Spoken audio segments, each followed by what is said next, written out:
So the phrase your new life is going to cost you your old life is not very helpful for people who've experienced a lot of trauma and or have a lot of all or nothing thinking, because you've already spent so much of your life in survival mode, which means you've come up with a lot of protective coping responses because you've had to learn how to mask or pretty much like suppress so much of yourself in order to not be like abused, neglected, abandoned. You don't even know what your new or old life might be outside of just surviving. So you might not even know like who the self is, what is my identity, what is authentic to me. Maybe you have somewhat of an idea, but you don't even feel safe being that person. Are you safe enough to get rid of certain types of protective coping responses? Are you in an environment that allots for that? And not only that, but there is a certain amount where we can't be like 100% authentic all of the time because again, we're ever evolving. But outside of that, you have to be able to protect yourself. The point of being able to be in a regulated body and nervous system isn't to say I'm never going to be in a survival response again. It's to say I'm going to try to be more regulated more often than not. There's going to be aspects of your old life that you have to try to move past,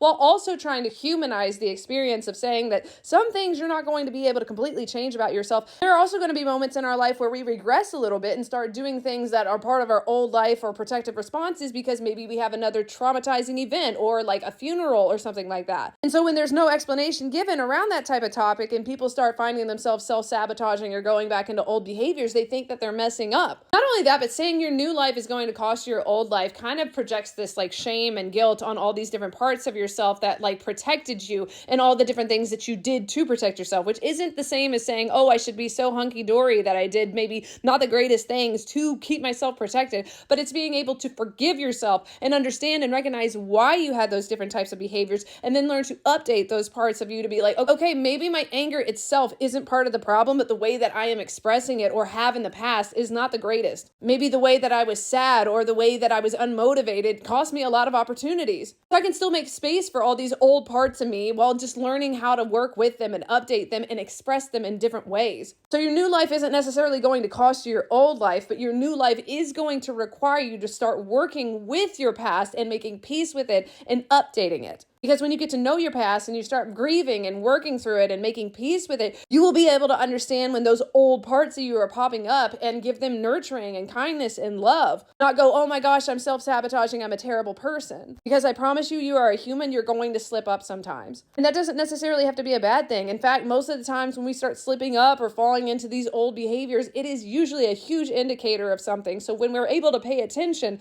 we're able to work with it. And we're also just able to humanize ourselves and not feel like we're under a constant microscope or like having to fear ourselves because we are constantly criticizing ourselves. I'm Sarah, and I'm your favorite self-experimenting coach or companion, and I help get people reacquainted with who they most authentically are. You're an amazing person, and I hope you have the best day.